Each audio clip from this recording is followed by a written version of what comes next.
Austria volverá al confinamiento total a partir del próximo lunes y durante 20 días. Esto por el aumento de contagios de COVID-19. Además, a partir de febrero del 2022, todos los residentes del país tendrán que vacunarse obligatoriamente. Es la primera nación europea en aprobar esta medida. Por otra parte, la situación sanitaria se degrada en Alemania. Tendremos análisis. Las autoridades sanitarias de Estados Unidos aprobaron la dosis de refuerzo para todos los mayores de 18 años. Ahora solo falta que los Centros para el Control y la Prevención de Enfermedades revisen hoy la reglamentación al respecto. Las vacunas contra el COVID-19 adicionales serán de Pfizer y Moderna. La ONU pide pruebas de que la tenista china Peng Shuai está viva. La deportista desapareció luego de denunciar que un exalto funcionario del gobierno chino abusó sexualmente de ella. La Asociación de Tenis Femenino está dispuesta a retirar sus torneos del país. Bienvenidos a las noticias de France 24. Mi nombre es María Clara Calle y estaré con ustedes en este recorrido. Y comenzamos en Austria, porque el país vuelve al confinamiento a partir del próximo lunes. Todos los ciudadanos deben guardarse en sus casas por un periodo de 20 días. Además, impusieron que la vacunación sea obligatoria a partir de febrero. Es el primer país europeo en aprobar la obligatoriedad de las vacunas. Todas las medidas son porque la tasa de contagios se encuentra entre las más altas del continente, con casi 1.000 casos por cada 100.000 habitantes en la última semana. Alemania, por su parte, también está rompiendo sus propios récords de contagios. Y ante esto, los líderes regionales acordaron restricciones contra quienes no están vacunados y habitan en zonas de alta hospitalización. Ya varias regiones han anunciado la cancelación de los mercados navideños. Para analizar la situación en Europa, conectamos a esta hora con Gina Tambini. Ella es representante de la OPS y OMS en Colombia. Bienvenida a France 24, señora Tambini, es un gusto tenerla. ¿Por qué se están disparando los contagios nuevamente en Europa y esta situación pone en duda la efectividad de las vacunas o no? No, las vacunas son seguras, las vacunas son efectivas. Recordemos que este virus sigue circulando en los países del mundo y también acá en la región de las Américas. Y todavía hay un porcentaje importante de personas que somos susceptibles a este virus.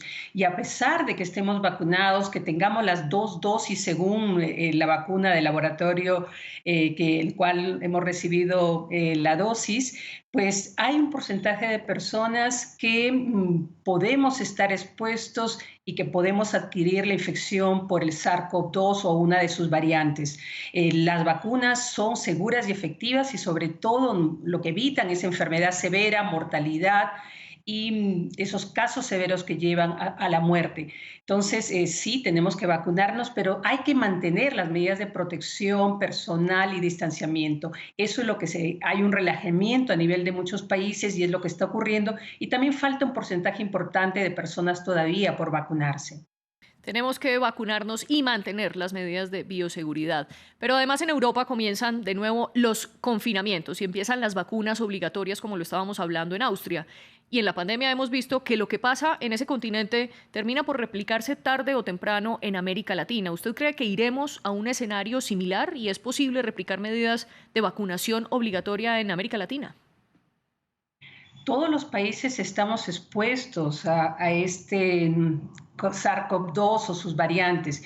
Y como estamos viendo, la variante Delta es la que está predominando en la gran mayoría de países en el mundo. Y esta es una variante que es más transmisible. Por eso también, nuevamente, la vacunación es importante, las medidas de protección personal, el uso de mascarillas, el distanciamiento de 2 metros, el lavado frecuente de manos, no estar en aglomeraciones, evitar lugares donde no hay una ventilación, eso es importante. Todas esas medidas las tenemos que hacer en forma conjunta. Y la detección de casos y contactos, ¿no? Lo que es la vigilancia epidemiológica para cuando un caso es positivo, guarde aislamiento, sus contactos, cuarentena y puedan cortarse cadenas de transmisión. Sí, los países de nuestra región de las Américas están también expuestos. Ya vemos una tendencia de crecimiento en las últimas semanas, sobre todo si comparamos a la última semana, hubo un incremento del 8% en los casos reportados en los países de las Américas y eso nos da un signo de alarma alarma, de alerta, necesitamos reforzar esas medidas de protección personal y distanciamiento. Cada país, con su autoridad sanitaria, los ministerios de salud, pues evalúan los indicadores estratégicos, los indicadores de la epidemiología para poder tomar las medidas que sean necesarias. Y también le quiero hacer una pregunta sobre Estados Unidos, pero antes dar un breve contexto de qué está pasando en este país, porque la autoridad reguladora aprobó la dosis de refuerzo para todos los mayores de 18 años. Esto es un intento por frenar los contagios con la llegada de las vacaciones de Navidad.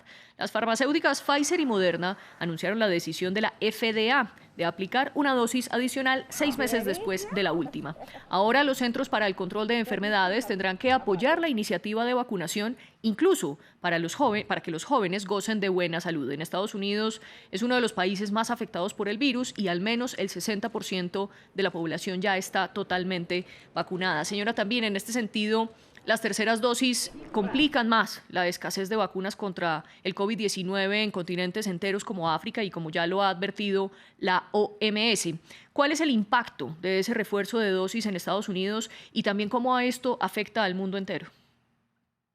La Organización Mundial de la Salud, en voz de nuestro director, el doctor Tedros, hace un llamado a la solidaridad de todos los países. Tenemos que hacer ese esfuerzo de proteger primero a las poblaciones más vulnerables, a los mayores de 60, a los adultos con comorbilidades, al personal de salud. Y puede que todavía hay todavía países, sobre todo en África, como mencionaba, que no han logrado siquiera la meta del 10% que fue trazada para septiembre. Tenemos también la meta de por lo menos el 40% de la población pueda ser vacunados a final de este año y en junio el 70%. Entonces ahí es el llamado a todos los países, si ya han logrado proteger a su población más vulnerable, pues también compartir esas dosis que tienen con los países que todavía están esperando poder tener acceso a las vacunas contra la COVID-19. Podemos darles cifras que en relación a esta meta, solo un país de ingreso bajo no ha logrado la meta del 10%. Son 38 países de ingreso medio que logran, sí, la meta del 10%. Y en relación a la meta del 40% para este año, todavía no hay ningún país de ingreso bajo que haya logrado esta meta del 40%. Señora Tamiri, muchas gracias por este panorama y por sus recomendaciones de vacunarnos y continuar con las medidas de protección. Y siguiendo en Estados Unidos, hoy la Cámara de Representantes aprobó el plan de gasto social de la presidencia de Joe Biden. El proyecto pasó con 220 votos a favor y 213 en contra, lo que demuestra que incluso en la Cámara Baja, donde el oficialismo tiene más amplia mayoría, el plan general tiene fuertes divisiones. Ahora falta que el Senado lo discuta y vote al respecto. Si lo aprueba, esto inyectaría 1,75 billones de dólares a sectores como la atención médica, la energía y la lucha contra el cambio climático. Además, sería una gran victoria para Joe Biden, quien hoy mismo calificó el voto de la Cámara como un paso gigantesco. Y en noticias de Latinoamericana, cerraron las campañas en Chile y avanza el periodo de reflexión previo a las elecciones de este domingo 21 de noviembre en este país. Además de elegir presidente, los chilenos renovarán el Parlamento y votarán por 27 de los 43 senadores. A propósito de la cita electoral, les presentamos una serie de informes especiales de France 24. Los dos favoritos a suceder a Sebastián Piñera son Gabriel Boric y José Antonio Kast. Veamos a continuación quiénes son estos candidatos. De los 7 aspirantes al sillón presidencial en Chile, 2 se perfilan para la segunda vuelta, según los sondeos, aunque no aciertan desde 2019. El izquierdista Gabriel Boric, del Frente Amplio, y el ultraderechista José Antonio Kast, del Partido Republicano. Por primera vez en la historia de la democracia chilena, ninguno de los dos favoritos forma parte de las dos coaliciones tradicionales de centro-izquierda y centro-derecha, que durante más de 3 décadas se repartieron el poder. Hay una posición entre una cierta, creo yo, libertad de los votantes para elegir opciones que están fuera quizás de lo que comúnmente tomarían por razones más identitarias, y también creo yo que hay una especie de muchos votantes que se sienten huérfanos, o sea, en el sentido que no hay, que las alternativas por las que tradicionalmente votaban ya no son alternativas viables. El estallido social de 2019, que dio inicio a las peores protestas desde la dictadura, marcó un momento clave en el país sudamericano. También la presunta implicación del actual presidente de Chile, Sebastián Piñera, en los papeles de Pandora ha generado aún más desconfianza hacia los típicos partidos, aunque Piñera asegura que las acusaciones son falsas. Ayer el Senado rechazó una acusación constitucional basada en hechos falsos, suposiciones o meras conjeturas y sin ningún fundamento. Quiero reconocer la actitud de los diputados y senadores que actuaron con seriedad y responsabilidad. Es la primera vez en 16 años que ni Piñera ni Michelle Bachelet gobernarán el país. El 21 de noviembre, casi 15 millones de chilenos votarán en la primera vuelta por su candidato de preferencia. La segunda vuelta se llevaría a cabo el 19 de diciembre. La deforestación en la Amazonía brasileña aumentó a niveles que no se veían desde hace 15 años. El Instituto Nacional de Investigaciones Espaciales de Brasil, el INPE, publicó los resultados de su sistema de monitoreo y comprobó que en los últimos 12 meses se deforestaron más de 13.000 kilómetros cuadrados de selva tropical. Esto es como si se talara más de la mitad de todo el país de El Salvador. El repunte de la deforestación llega en medio de las promesas del presidente Jair Bolsonaro de proteger a la Amazonía, aunque paralelamente ha impulsado proyectos de agricultura en territorios indígenas en esa zona.